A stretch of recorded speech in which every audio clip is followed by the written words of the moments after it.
Now it's time for our paper review. Sally joins us. Let's take a look through the morning front pages. Let's start with The Independent and the United States, who has accused North Korea of begging for war after its latest nuclear test.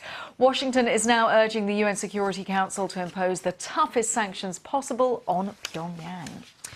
In the meantime, the South China Morning Post, of course, is looking at this story and the warning to North Korea from China not to launch another ballistic missile, saying it should not continue to worsen the tensions on the Korean peninsula. The Guardian looks at Bell Pottinger, one of the UK's leading public relations agencies, which has been expelled from the industry's trade associations after an investigation uncovered a secret campaign to stir up racial tensions in South Africa.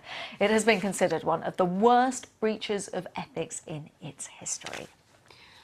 The Business Independent is looking at the UK economy, saying Britain's builders' activity amongst them has slumped to its lowest level since August of last year as firms delay projects over uncertainty in the industry in the run-up to Brexit.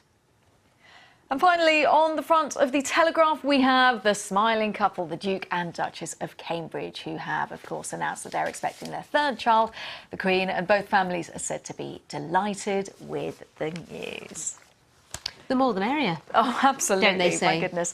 Let's begin. Let's speak to Stuart Thompson, who's head of public affairs at PR agency Bircham Dyson Bell. Good morning. Good morning. We'll get on to the royal family, of course, shortly, but we've got to start, of course, with North Korea.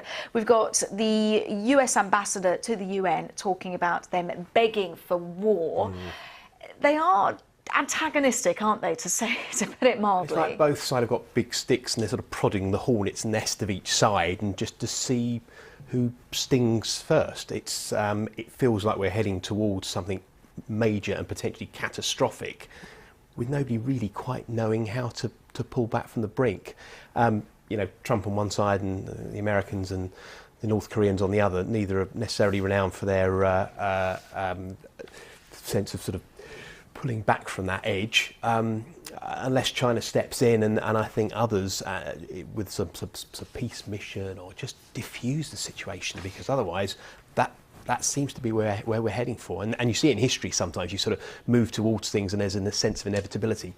If we're not careful, this seems to be where that's going. South China Morning Post looks at China's sort of most recent reaction, talking about China telling the North to back off amid fears of a new test. And it talks about the fact that the missile test on Sunday was upstaging the BRICS summit. I've talked about the BRICS summit. Of course, China very involved in that, wanting that to be a big event for them in particular, showing strength.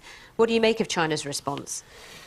I think they're sort of slightly stuck between their traditional positions, which is generally sort of more pro-North Korea, and as you say, Sally, in terms of actually being a world player economically. It's got elections coming up this year or later in this year as well. We all need the Chinese to step up and do the sort of diplomatic thing. Now, maybe in the past, the country feels that it could sort of concentrate on one thing at a time. If they really are that sort of global player now, economically, socio-politically, and in other ways, it has to be able to do both and do it well and quickly. So we all need the Chinese to step up and work with the Americans, which is a change in culture for both sides, frankly. Are we not pressurising the Chinese too much, though, in that case? Because we're waiting for this draft resolution. Of course, we've had many different UN resolutions which just simply have not worked. But on the flip side, isn't it the whole international community that needs to come together? And we're just not seeing any kind of agreement on what to do. You're right. It needs international agreement, but it needs the Chinese in the lead. You know, North Korea will listen to China, or traditionally has listened to China in the way that it doesn't listen to Western countries and others. So unless China is very much sort of leading that international collaboration, you can't see it working. So yes, we're placing a huge amount of emphasis and responsibility on China to do that. But that seems to be what needs to happen if we've got any chance of stepping back from any of this. Let's talk about Bell Pottinger now. Now, just to say very clearly, your company has no connection. Absolutely nothing to do with them whatsoever. Bell in the name it just of your happens to have Bell in the name. No, company as well. Clarifying that, yes. Just For those viewers who maybe are just tuning in right now, not familiar with this story, just explain the background. What has Bell Pottinger done wrong and got into trouble for? It's undertaken a sort of a PR plan, if you like, a reputation management plan for the Guptas in South Africa, and I've undertaken sort of huge amounts. You've heard from the PRCA earlier this morning. Huge amounts of behaviour which is completely unethical, unacceptable, and the PR industry stood up and said, look, you just can't do this. So hence them being expelled from the PRCA. I mean, I work in the communication sector. This is everything the sector shouldn't be seen to be doing. I mean, I put this question to Francis Ingram. You know, are you surprised that this company that's so old, well established, and so well known within PR should make such a huge mistake? Yeah, I am, because there's some good people working in all these sort of firms. But Bell Pottinger have always sort of had good people that have worked for them over the years. For them to undertake that behaviour, or to undertake work of that type, for it not to have been checked either in South Africa or back amongst sort of corporate HQ, if you like, is strange, confusing.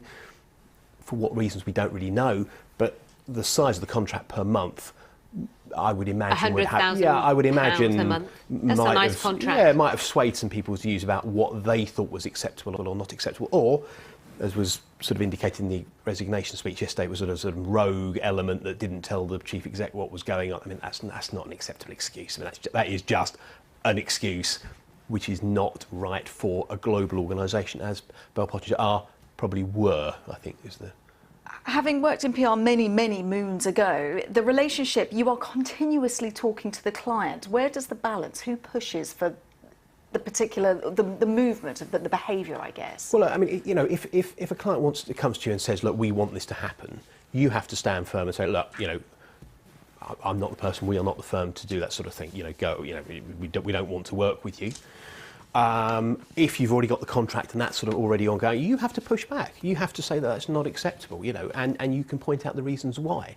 I mean, here we're fundamentally talking about a firm that deals with reputation management, and its own reputation is in the dustbin. Do you think this is enough now in terms of the PR industry? How damaging is it for the industry, or has the actions of the PRCA been enough? I think the actions of the PRCA are to be applauded, and I think the firm action will be welcomed across the sector. Is it the last thing?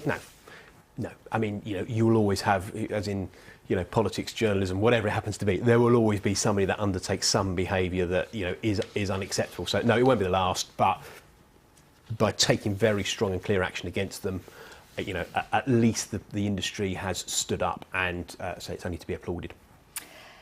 Right, moving on. Brexit, UK construction slumps to lowest. Yeah. Was very worrying, put it mildly. Yeah.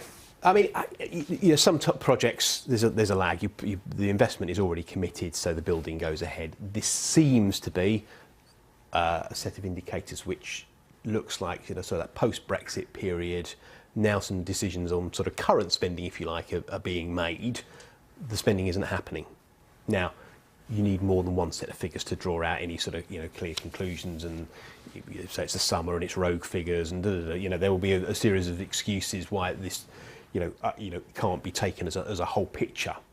But in and of itself, it does seem to be that companies and organisations are looking at their investment and going, do you know what?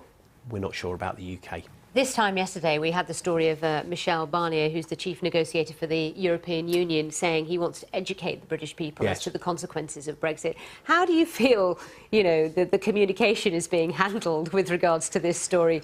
Because it doesn't seem to be going well at all, does it, on both sides? And we've seen it during the summer, and part of the UK Parliament comes back today to start discussing some of the legislation, around Brexit.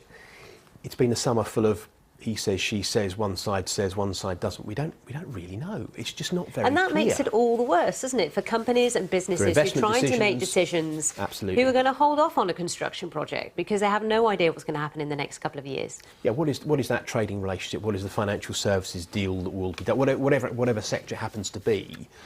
Do I now, as a deep-pocketed investor, do I now put my money in, London, Birmingham, Manchester, or whatever, or do I go to Paris, Copenhagen, and other cities as well?